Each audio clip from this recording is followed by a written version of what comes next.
Hollywood in the 1930s was dominated by one thing: monsters. Films like Dracula, Frankenstein, and The Invisible Man ushered in a whole new subgenre that proved to be financially and critically successful for the now blossoming Universal Studios. But towards the 1940s, the classic monster films were losing momentum, and their subsequent sequels became more about quantity and less about quality. However, in 1948, an unlikely duo would breathe new life into these horror icons in an experience that would become an instant hit and live on for generations as one of the greatest films of all time. I'm James, and in this episode, I'll be discussing the history of Abbott and Costello Meet Frankenstein.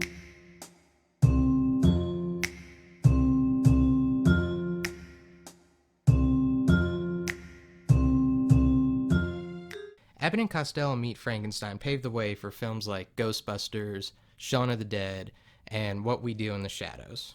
But prior to the 1940s, the horror comedy was a relatively novel idea.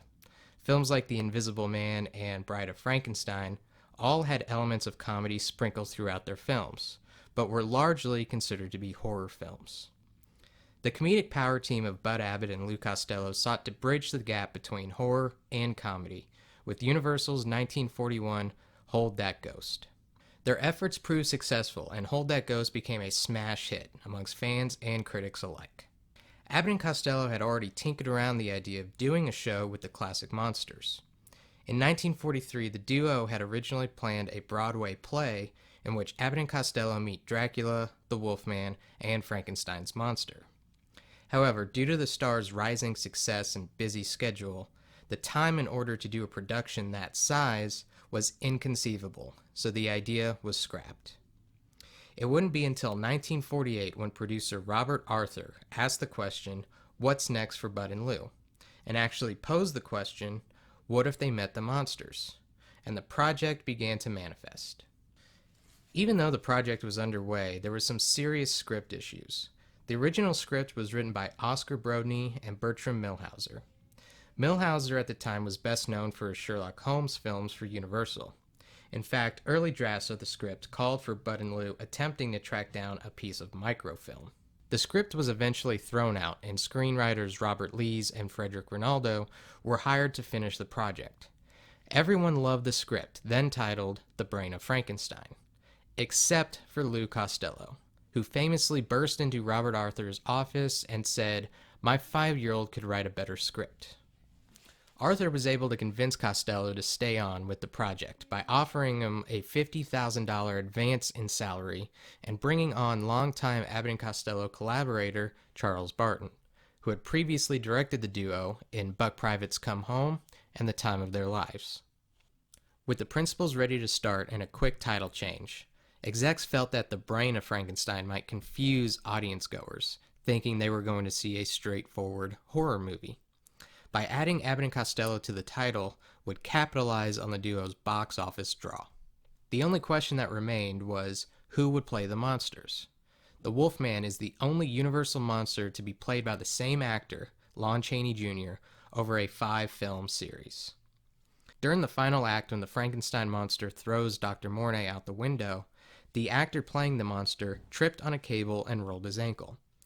Unable to film the following scene, Lon Chaney stepped in to play the creature for the following shot, making Lon Chaney the only actor in the film to play 2 monsters.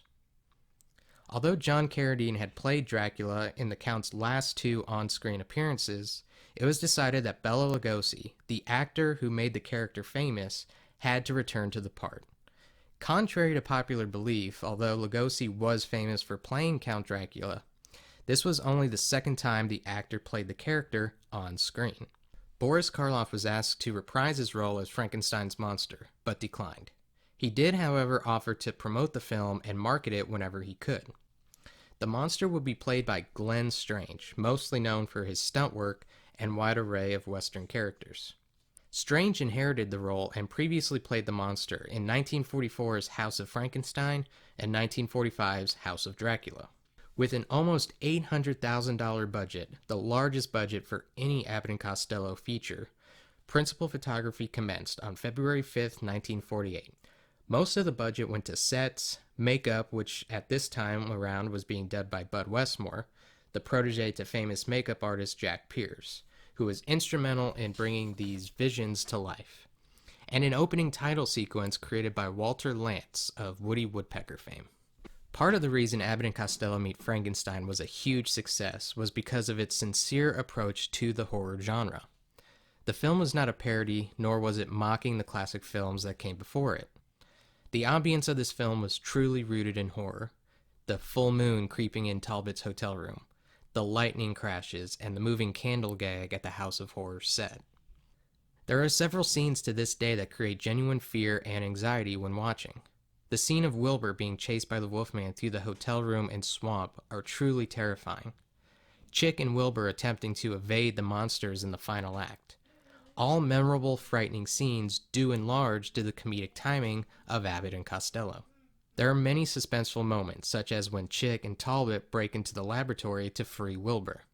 As Talbot begins untying Wilbur, the camera cuts away to the full moon emerging from the clouds. And when we cut back to Wilbur, Talbot's hands have turned into claws, providing a real shock for both Wilbur and the audience.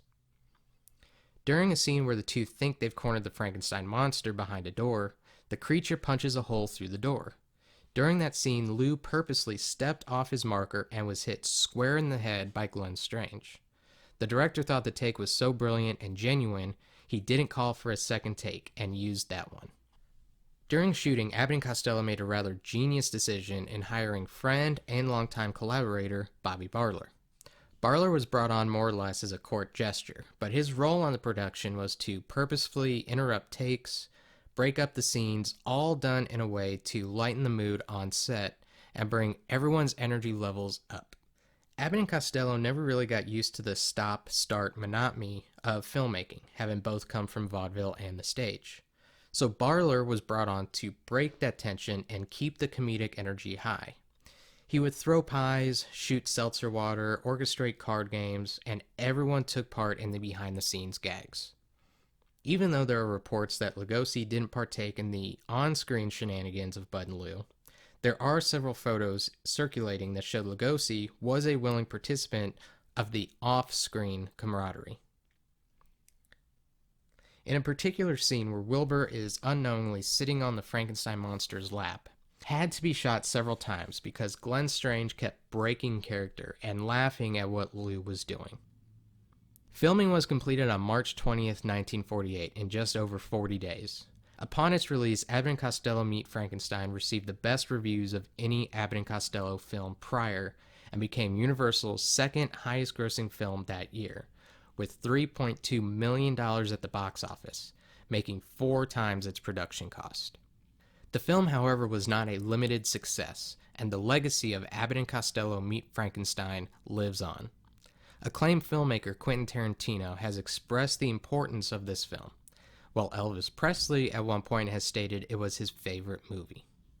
In 2000, the AFI ranked it as 56 on its 100 Years, 100 Laughs, and in 2001, the Library of Congress selected the film for preservation in the National Film Registry. At over 60 years old, Abbott and Costello Meet Frankenstein continues to scare and entertain audiences both young and old, and will always be remembered as one of the greatest horror comedies of all time. I'm James, and thank you for watching this very special Halloween episode of History of Cinema.